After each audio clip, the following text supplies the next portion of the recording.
Hello gainers, Ralphie here on location with some fitter philosophy, and in my last video I talked about the pursuit of the higher self, an objective that too few people even start to explore, but once we do we see it as very, very life-changing. And one of the reasons that it's life-changing is because we become more aware of ourselves, and in doing so we become more aware of the world around us in greater detail and in greater depth. In other words, we are amplifying the quality of our life. Now, we don't need to spend money for this. In fact, you really want to keep it simple. KIS. Keep it simple, because simple works. And it's something that I have a much greater respect now for the esoterics and those that have a monastic life and a life of retreat and solitariness in mountains, by the coast, on islands. These people that we never hear about, the recluses, the hermits, and from a spiritual, within context of a religion, but with a spiritual ambition. There is so much substance to that. And interestingly, there was a series of documentaries in the BBC a number of years ago that took people out of their usual habitat and location and gave them these additional challenges. And they started off getting quite a lot of attention from people watching the television, but as the novelty of it wore off, the theme of the reality TV on location changing life thing started to wane a little bit in people's attention. You know, people get bored.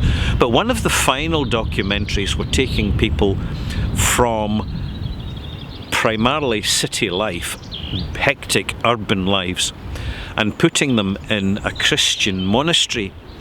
And they rapidly found how uncomfortable it became for them as they had to confront the superficiality of their lives, and they discovered with shock that they were existing more than they were living, and they were paper coating over this with the trappings of a materialistic lifestyle and hedonism.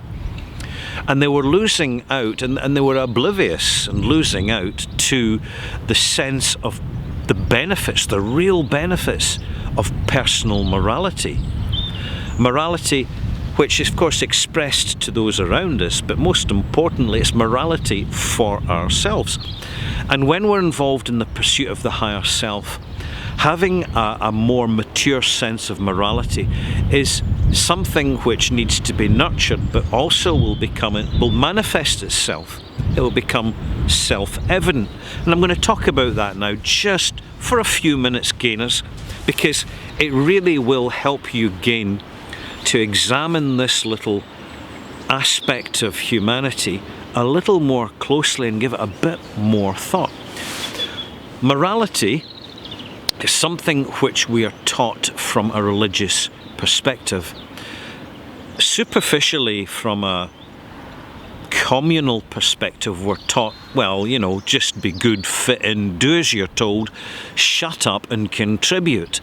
And in primitive societies, it was a very sensible attitude because it was all about survival.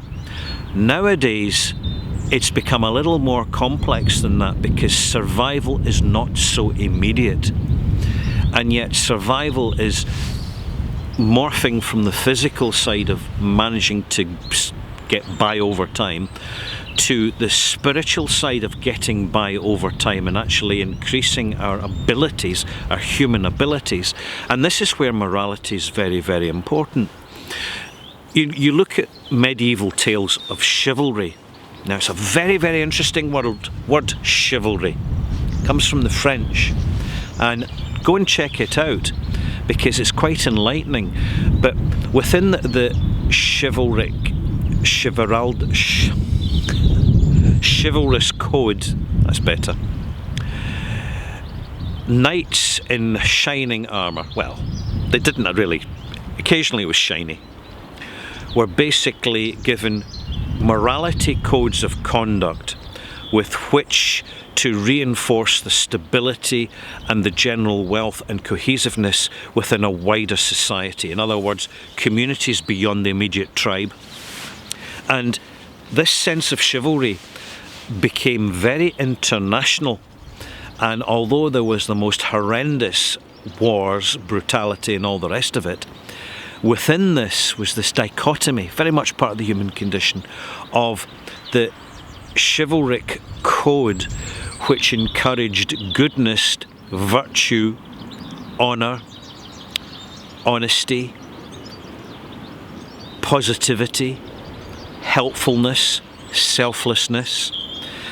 And when you see particularly the post-classical paintings of these chivalric knights, they tend to have this halo around them. And the reason for that halo, and you'll find it in a lot of religious paintings, is it's an expression of the light inside radiating outwards. And this is very, very important. We are all creatures of light, all humanoids and other universal creatures are creatures of light. Because if you're not, you're dying. It may take a while, you may be powerful, but you're still dying.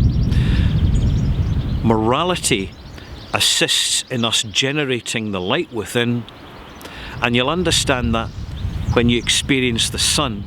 That is the light from without, nature's light. We can see how all-encompassing and powerful it is. But when we take some of that sunshine into ourselves, the positivity, we feel its presence, and then we express it outwards through our conduct, through our attitude, through our mindset, through the way we live our lives. And it's not rocket science, Gainers. It really, really isn't.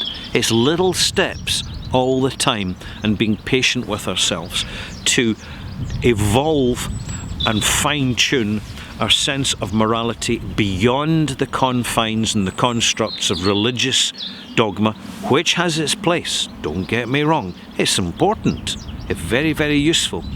Religions around the world give people the scaffolding on which to construct meaningful lives. That is most certainly the case. Unfortunately, like everything else in this dualistic world, it's easily corrupted, but it's far more difficult to corrupt within ourselves what we generate in sense of morality and spirituality, because the only people that can do that are ourselves, not third parties. It's much, much harder for them to get at us. So I would encourage you, and I'm going to conclude by saying, think about morality. It's the goodness that we extend to the world around us and all those in it that amplifies the goodness within ourselves and the meaning and substance in our lives, and addresses the emptiness that we can feel when it's just not there. I'm Ralphie. I hope you've enjoyed this little monologue. I hope you found it thought-provoking, interesting and engaging, and I'm going to leave it at that and enjoy a little bit more of this sunshine. It really is a precious day, because for the last 2 weeks it has been grey, overcast and frequently raining, and probably this is why people, particularly in the northern hemisphere, drink alcohol. Seriously, it's fire water.